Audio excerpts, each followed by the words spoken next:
Hi guys, welcome to 4.6 Savage. Now today I'm going to talk to you about the 4 mods you should have to any 96 to 98 GT. Now we're going to start off with suspension. For any Mustang 94 to 04, you need to lower it. This right now is stock height.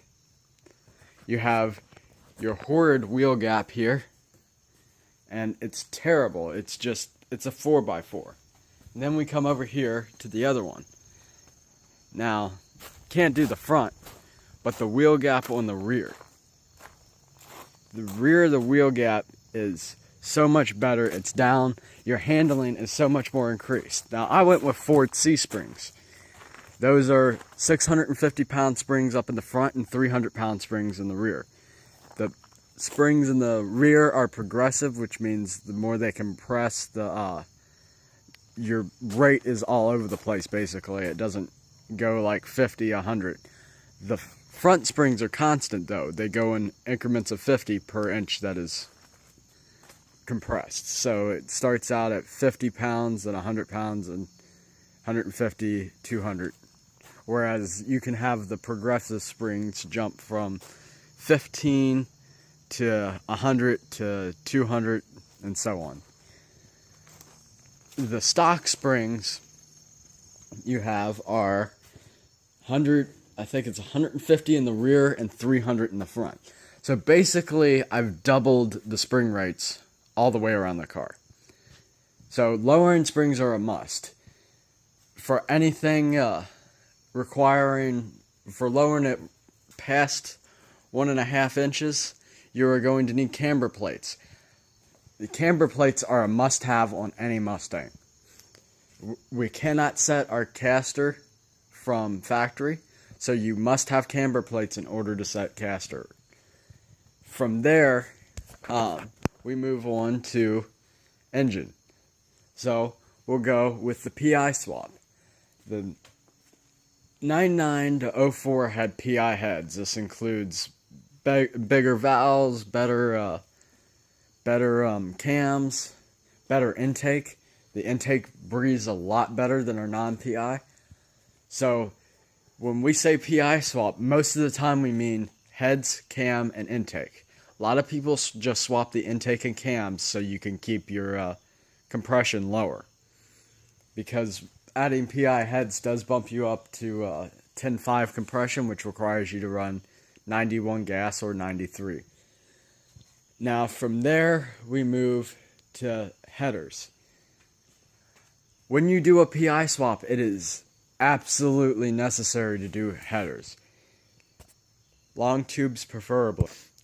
With long tubes, it's going to make the exhaust gas move out of the cylinders faster and bring fresh air into the cylinders a lot quicker. This is due to your valve overlap. This makes it breathe a lot better and also results in more power. Because you have the higher lift cams of the PI cams, the headers are now usable to where they weren't so much on the stock engine. Now, that being said, with the headers and everything, it's pretty well, you get your exhaust sound a lot better, all that. Based on what mufflers you have, depends how your sound's going to turn out. All those things. You never know how it's going to sound, but it will sound deeper and a lot better. The last item I'm going to talk about is for rear end gears. Any Mustang, to wake it up, needs a set of gears. Most cars use 373s. Well, let's go. This is a base model. This had 273s in it, stock. My GT over here had 308s with optional pack for 327s. Now, those are great for gas mileage, but it's not so good for getting off the line. Sure, you have a higher top speed, but your gears aren't the best. You're going to lose to 9904 if you just have basic bolt-on mods, basically, and it's just not going to happen without a set of gears. Now, For gears, I would recommend 373 if you have a stick shift, 410s if you have an automatic. Now, I'm going to add a bonus portion to this. There's 2 mods that you have to do, absolutely have to do, if you have an automatic transmission Mustang.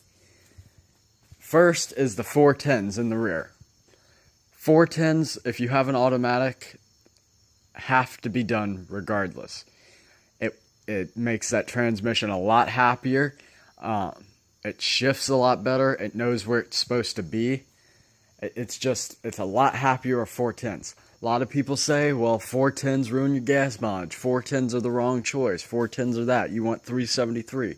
For an automatic transmission of the 96 to 98 years, the transmission is perfectly fine with 410s. It does not hurt your transmission.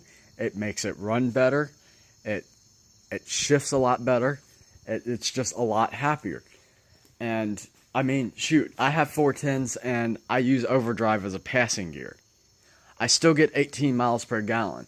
I used to get, before I did the 410s, I was getting 17 in the city. Now, highway mileage. You might want 373s if you do a lot of highway. Not a lot of people take their Mustangs on the highway that often. So, that's another factor. But when you're going out, a lot of times, it's worth a lot more to go ahead and just do it. Thing. Then, as my other videos have things, is the J-Mod. The J-Mod is a must-have. I should have done it sooner. I did one of the full-out J-Mods, and the only regret I have about it is that the first shift is a little bit too harsh for my liking. But it's actually not that bad. If you're not really getting on it, it doesn't slam into gear. It's just a very harsh shift. And I do believe that is because of the way the transmission's set up for shifting. Now, with that being said, the J-Mod makes the transmission last longer. It is all around a better thing. It was designed by one of the Ford engineers that designed the transmission. So, it's trustworthy. I mean, all it requires is you taking out your separator plate and drilling holes in it. I know I've explained this in my other videos, but my how-to videos seem to be very popular. Anyway, that is all for this video, so remember, be savage.